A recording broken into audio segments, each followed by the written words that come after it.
Bonjour à tous et à toutes. Donc aujourd'hui on se retrouve pour la lecture du dégel du mois d'avril. Je pensais qu'avec le confinement j'allais réussir à lire, non. Sauf que je me suis engouée dans une espèce de routine qui n'est pas du tout agréable.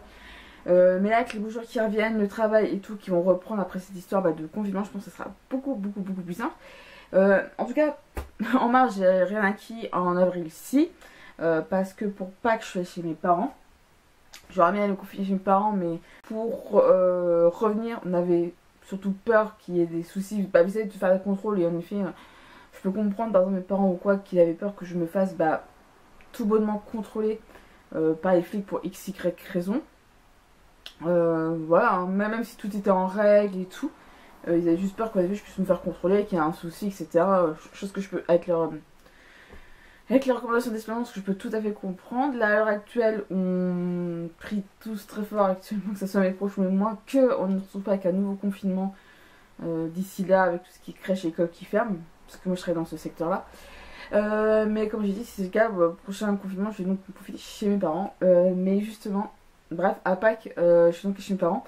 La boîte à livres de ma commune n'est pas... Enfin, j'ai une boîte à livres dans la commune qui n'est pas à disposition, c'est-à-dire qu'on ne peut pas emprunter de livres, prendre de livres, etc. Mais ils sont disponibles quelque part, ils ont une page Facebook et tout, il y a une personne de la commune qui gère. Mais voilà, donc je voulais pas spécialement me déplacer, je préfère vraiment ouvrir, prendre mon temps. C'est un peu le but des boîtes à livres et voilà, c'est surtout ça. Et donc j'en ai ramené pas mal, j'ai très léger pour un week-end, généralement pour un week-end de 3 jours pour le coup. Mais en tout cas, on va commencer assez rapidement, pour pas que ça dure trop longtemps.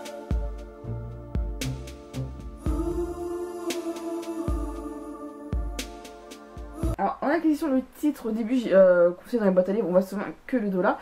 Je voyais le titre mais j'avais pas fait gaffe qu'il y avait un lien, j'ai pas regardé la couverture sur la boîte à livres, je prends comme ça au fur et à mesure, en fonction du titre surtout. Mais celui-là je trouve assez intéressant, il va attirer dans la bibliothèque blanche, donc dans celle des livres historiques. C'est Le chat beauté de Patrick Rambaud. Alors au début on pouvait faire allusion au conte du chat beauté, tout simplement, mais pas du tout. Donc là c'est aux éditions Le Livre de Poche. Vous avez donc compris qu'on va parler à la couverture de Napoléon Bonaparte pendant notamment la Révolution française, après 1795, à peu près dans ces eaux-là. Il fait, je vous raconte l'ascension d'un homme petit, maigre, avec un drôle d'accent, des cheveux raides et des yeux bleus. Il a 25 ans, il s'impatiente, il n'est rien et il veut tout. Général en disgrâce, il monte de Marseille à Paris en printemps 1795.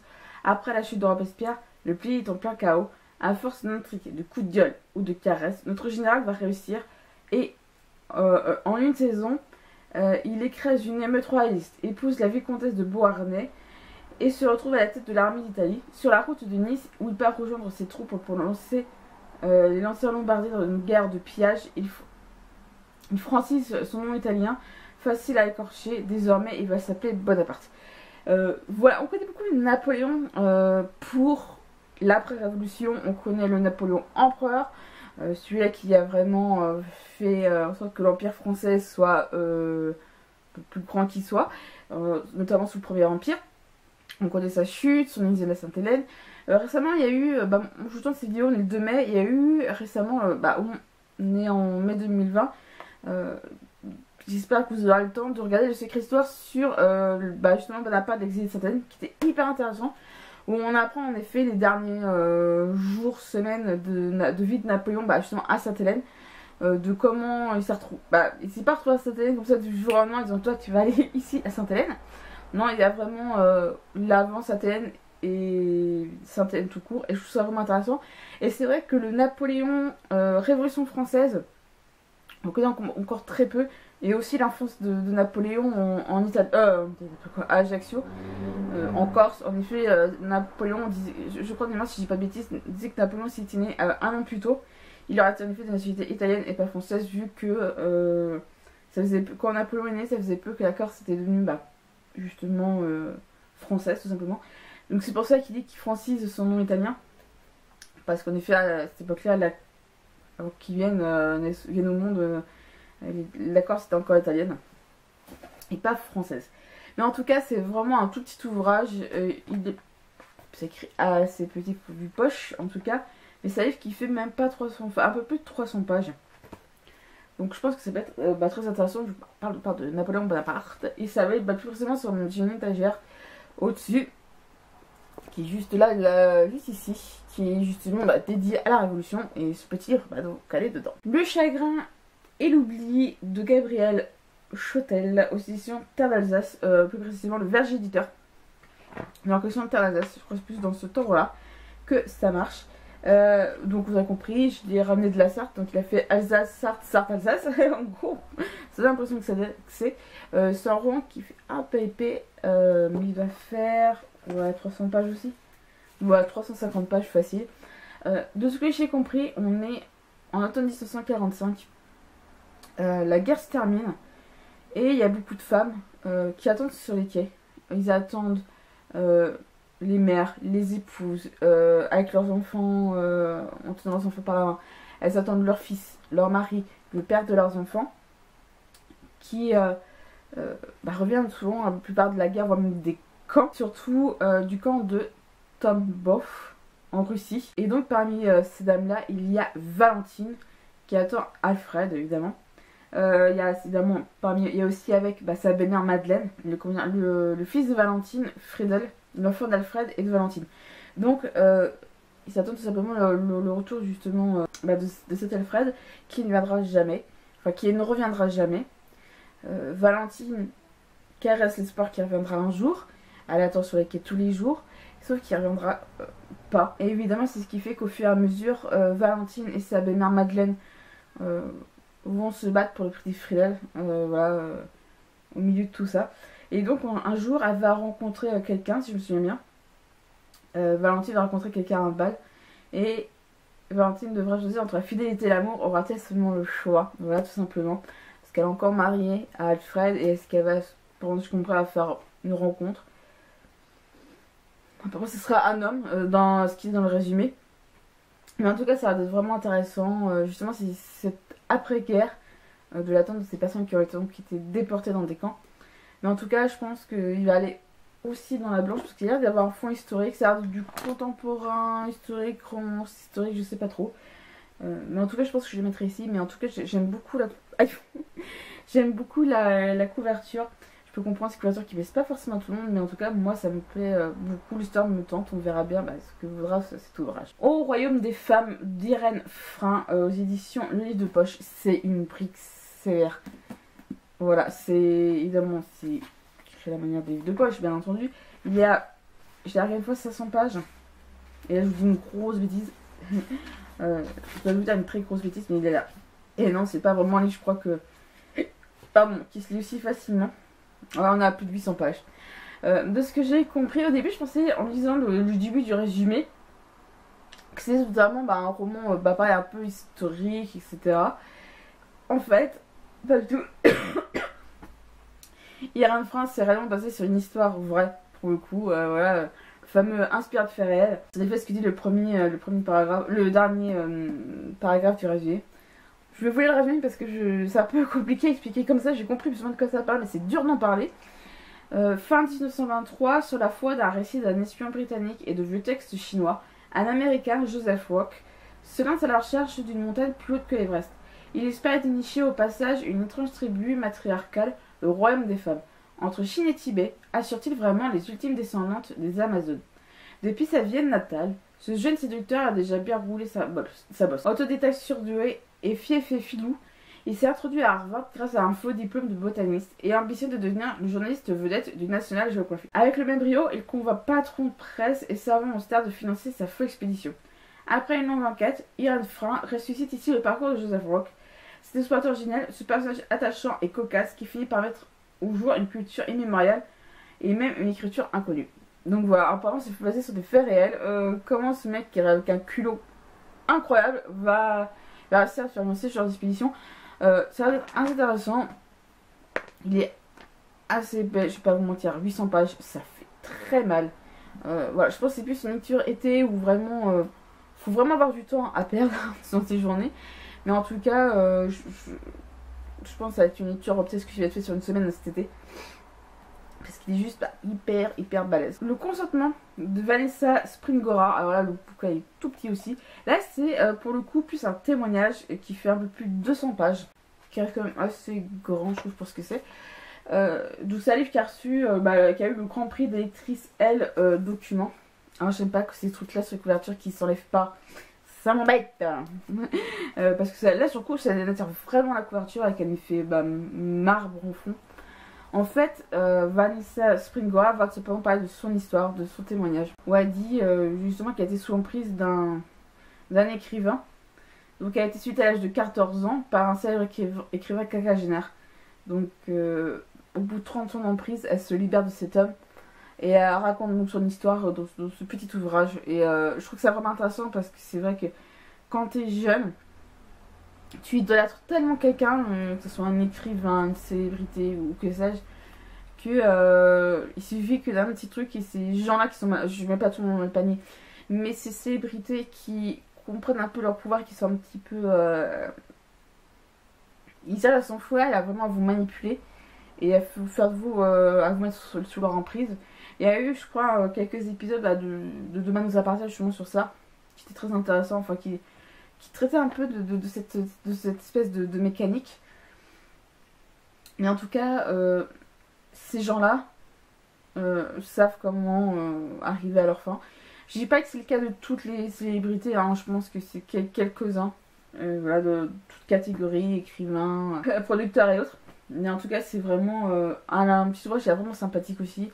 Enfin, sympathique, mais en tout cas, moi j'aime beaucoup ce genre d'ouvrages qui mettent en lumière des faits de société dont on parle très peu pour le coup. Mais on va voir ce que ça donne tout petit, ça, je pense que ça peut se faire assez rapidement, je pense, sur une après-midi quand on est vraiment à fond dedans.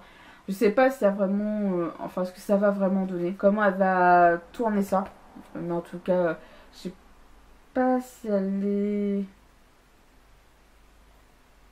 Donc en plus c'est un texte intégral, donc ça...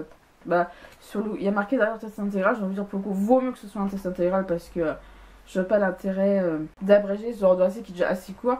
Donc il marque que Vanessa Springora est une éditrice, écrivaine et réalisatrice française. Donc voilà, donc et c'est son premier roman. Pour un premier roman, avoir je pense que pour beaucoup, ce qui est vrai aussi, je pense que je dirais, je pense dans ma chronique aussi, écrire ce genre de truc comme une thérapie, ça aide souvent. Donc est-ce que ça a été thérapeutique pour Vanessa Springora? J'en sais rien. Mais on verra bien ce que ça va donner. Le siècle mécanique, donc le tome 1, Bone Shaker par Cherry Priest aux éditions Livre de Poche. Et comme vous pouvez voir à la couverture, c'est donc du steampunk. Après The Empire of Corpses, j'aimerais m'attaquer à plus du steampunk. Je trouve ça vraiment intéressant comme sujet, enfin comme thème de roman. Je vais vous le résumer parce que je suis pas sûre d'être très claire là-dedans, ce que je peux vous raconter. 1880, la guerre civile américaine fait rage depuis 2 décennies. Poussant les avancées technologiques dans d'étranges et terribles directions, des dirigeables de combat sillonnent le ciel et des véhicules blindés rampent dans les tranchées. Les scientifiques détournent les lois de la nature et échangent leurs armes contre des armes surnaturelles alimentées par le feu, la vapeur et le sang. Bienvenue dans le siècle mécanique, un siècle sombre et terrifiant. Premier volet de la trilogie Le siècle mécanique, Bone Shaker a été en 2010 finaliste des prix Hugo et Nebula et lauréat du prix Locus du meilleur roman de science-fiction. Une allétante quête du père dans Seattle envahi par des zombies, un roman de steampunk riche et passionnant, nous dit Émilie Nogaro dans ActuSF. Ça, c'est vraiment un roman qui est vraiment top, qui fait pour le coup un peu plus de 600 pages, 630 pages. Je pense pour la période, je vais pas croire qu'on passe au steampunk à Halloween, mais je pense que en octobre ça va être vraiment sympa avec les couleurs automnales, vraiment le style très futuriste et tout, ça peut vraiment être intéressant. Mais j'ai vraiment hâte de lire, parce qu'il a l'air bien, mais c'est fait partie de ces livres où vraiment faut prendre du temps pour le lire. J'étais persuadée de l'avoir en numérique, il faudrait que je regarde dans mon dossier d'e-book parce que je l'ai peut-être pas mis sur ma liseuse. C'est Lettres de Montmoulin d'Alphonse Dedez, édition livre de poche, classique de poche, et c'est une vieille édition. Je pense que vous pouvez voir avec les pages jaunes ici, et avec le fait qu'il a... ça a été marqué, c'est marqué dans à l'intérieur, ouais, c'est un livre qui est utilisé pour l'école. En tout cas, qu'elle devait être achetée pour l'école, mais ils disent pas. Enfin, en soi, qu'il laisse le début des années 90, je vois qu'elle dit 94, mais après, je vais me trouver. Et donc, il y a également. Ici, c'est donc une affiche du film. Je sais pas combien de films il y a eu sur les lettres de Moulin, mais en tout cas, il y a des images du film pour un peu illustrer le roman. Le nord de la France, noyé dans les brumes ignorait le sud. Alphonse Daudet lui fit découvrir par ses lettres de Montmoulin La Provence, celle de la mer et celle de la montagne. Et Tapassuna avec tous ses troupeaux, ses belles arlésiennes et ses parfums. Un siècle plus tard, Maître Cornine et son secret, la mule du pape qui retient son coup de pied, le curé de Cucugnan, le sous-préfet au champ, de tous ces personnages vivent encore la même intensité. Triste ou gai, mélancolique ou satirique, ces petits textes sont des chefs-d'œuvre de malice, de poésie et d'émotion. Voilà. Ça fait partie de ces grands classiques de la littérature française que j'ai entendu et sur lesquels je ne me suis pas penchée, pardon, et que j'ai vraiment hâte tout simplement découvrir par la suite. Voilà, je pense à un petit livre qui est parfait pour cet été. Voilà, entre deux grosses lectures, vraiment sur une terrasse, sur un transat et tout, mais vraiment pour lire. Et vraiment penser à d'autres choses en tout cas. Pagnol inconnu par Jean-Jacques Jolot-Blanc et présenté par Jacqueline Pagnol aux éditions Michel Lafon. Voilà, c'est... Allez, vous voulez un maçon, on va en avoir un. Il fait juste, mais pas 460... Je quoi 400... Ouais, même pas 480 pages. Vous avez compris, c'est donc une biographie de Marcel Pagnol. On le connaît beaucoup par ses écrits. Mais c'est vrai que... C'est quoi dans Lettres du Moulin, ça fonce de déjà. Puis là, par contre, comment ça s'appelle? Les marchands de la... Il est connu par quoi, lui, d'ailleurs? Ouais, c'est ce fameux souvenir d'enfance. Cette trilogie de souvenirs d'enfance. Mais je connais pas l'auteur à proprement parler. C'est écrit comme assez gros, on va pas se mentir. Mais en tout cas, découvrir Pagnol autrement que par ses écrits, découvrir l'homme, ça peut vraiment être intéressant. Surtout s'il a... Alors, je pense que Jacqueline Pagnol, ça doit être sa femme. Mais en tout cas, j'ai vraiment hâte de découvrir. C'est une vieille édition parce que je crois... Alors, c'est noirci ici. Mais le prix, il a l'air d'être marqué en francs 2000. Donc on est encore en francs, donc oui, c'est une vieille édition, en tout cas on dirait pas. Mais en tout cas, j'ai vraiment hâte, je pense, un jour de découvrir l'homme derrière les écrits, tout simplement. Je pense qu'il y a rien d'autre à rajouter là-dessus. L'attrape-cœur de J.D. Salinger, aux éditions Robert Laffont, dans la collection Pavé aux poches. Il est en très bon état, comme la plupart que vous avez pu voir. J'ai l'impression quand je le regarde, le livre là, j'ai l'impression que je vais l'acheter en librairie. Et pourtant, moi je crois que c'est une édition qui n'est pas si récente que ça. Mais en tout cas, 2015 pour celui-là, à peu près. Lynx, on avait parlé dans un de ses lectures récemment. Il avait justement ces mêmes éditions avec ces mêmes couvertures. Et il en avait extrêmement bien parlé pour le coup. Je crois même que c'est les livres qui notent bien, c'est-à-dire au-dessus de C tout simplement, sont rares, mais en tout cas c'est vrai qu'il n'en parlait vraiment que du bien de celui-là. Et parmi les livres qu'il a bien noté et dont il en a vraiment bien parlé, je crois que celui-là c'est le plus, je crois que c'est le seul auquel Lynx a réussi plus ou moins à me convaincre de le lire. Pourtant on en a entendu que je l'ai entendu plusieurs fois. Il y a un livre, je sais pas où il est. Il doit être quelque part là-bas. J'ai lu Les Enfants de cœur de l'Amérique. J'ai oublié le nom de l'auteur. Je crois vous l'avoir chroniqué sur la chaîne il y a un moment maintenant. Il y a 3 ans à peu près. J'ai oublié le nom de l'auteur. J'essaie de le rechercher. Je vous le montre juste après. C'est donc d'Héloïse Gay de Bélisson. Donc Les Enfants de cœur de l'Amérique. Il était chez Anne Carrier. Ça va faire quelques années que je l'ai. Et je l'ai lu. Je l'ai chroniqué sur mon blog il y a quelques années maintenant. Je l'ai eu... Voilà, 2015, donc ça fait bon moment. Là, c'est donc des éléments corrigés que j'ai. Je l'avais vu grâce à la Fnac parce que je crois qu'il a chargé du monde pour lire et pour un prix ou je sais plus quoi. Et donc, dans ce livre-là, on suit deux jeunes. Voilà, en 1980, à quelques mois d'intervalle, Mark David Chapman assassine John Lennon et John Hinckley tire à bout portant son nom de Reagan. Ces deux crimes n'ont rien à voir en apparence, sauf que Chapman et Hinckley ont le même âge, 25 ans, les mêmes origines milieu de classe et surtout la même passion des ventes pour l'attrape-cœur de Salinger. Donc voilà, c'est surtout ça, j'ai comment des mecs ont pu tuer au nom d'un livre, ou tirer au nom d'un livre. En fait, je pense que pour vraiment comprendre vraiment ce roman en profondeur, il faut peut-être, je pense, lire l'attrape-cœur de Reagan. Salinger, pourquoi j'ai Reagan? Parce qu'il n'a pas du tout tué Reagan. Mais en tout cas, j'ai vraiment hâte. Puis c'est un livre, c'est bien, je pense que ça peut être vraiment un plus. C'est très rare que j'achète suite au conseil d'un booktubeur ou autre. Surtout quand c'est des grands titres comme cela.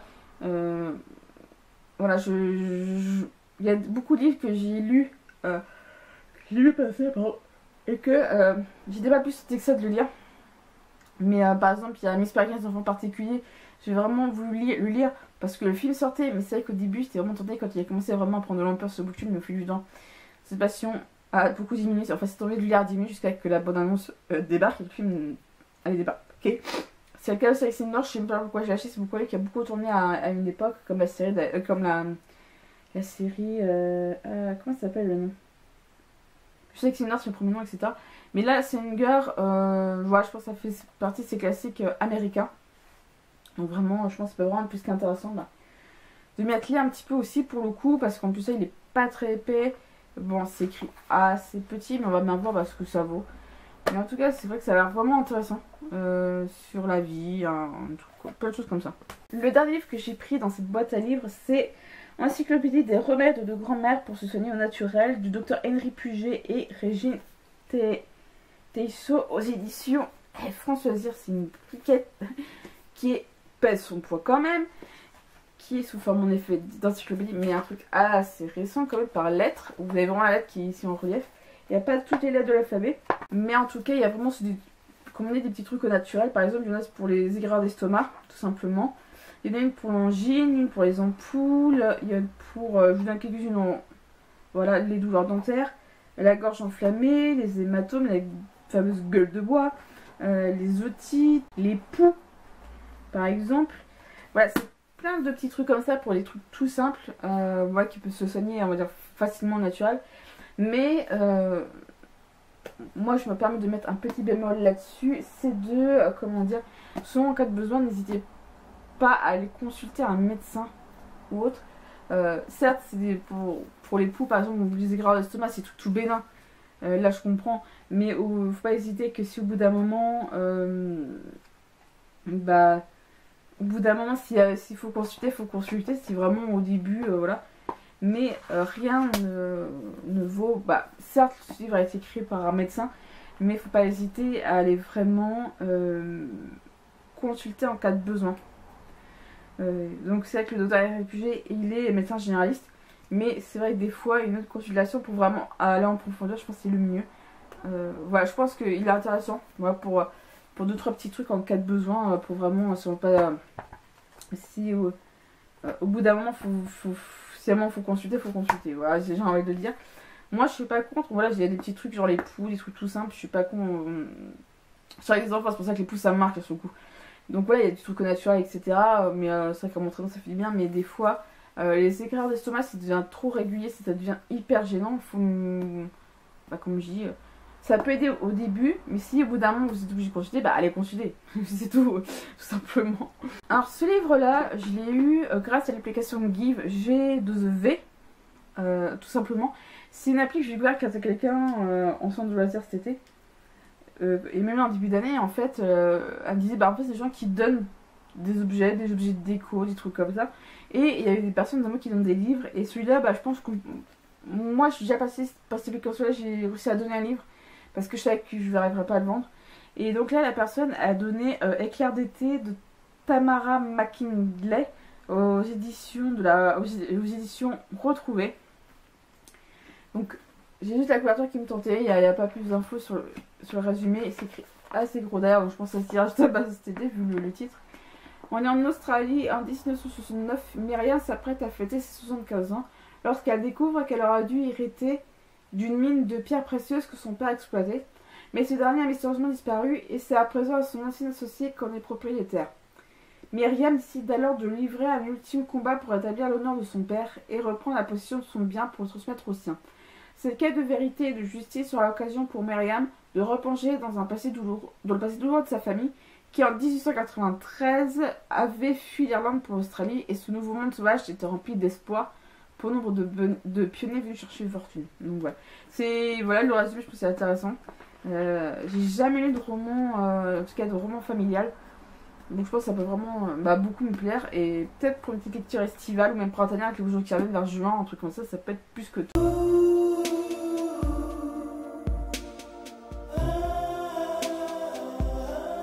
Pour ma palle du mois de mai, je vais surtout lire sur ma liseuse parce que je pense qu'avec la reprise du boulot et tout, et vu que je prends les transports en commun en partie pour aller sur mon boulot, et même pendant la pause, j'ai l'intention de lire les 3 livres qu'on a eu pour le PLIB.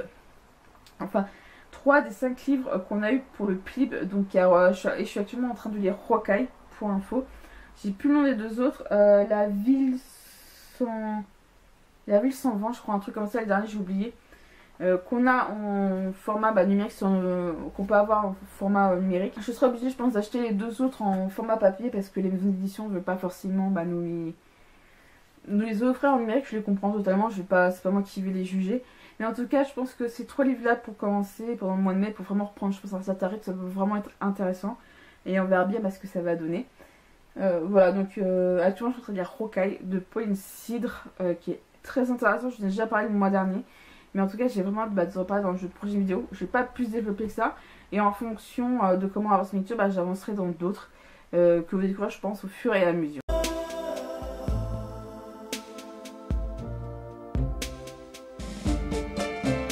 Ces lectures de gel sont terminées. J'espère que ça vous a plu. Je suis désolée si ça a dû prendre encore des plombs. Mais vu que j'ai 1, 2, 3, 4, 5, 6, 7, 8, 9, 10 livres à vous présenter, c'était déjà pas mal voilà, en termes d'acquisition. Je pense que j'ai dû rattraper mars un peu pour le coup. Mais en tout cas, j'ai vraiment de continuer de lire, de reprendre un livre, à lire, etc. Et puis sur ce, je vous dis donc à la prochaine.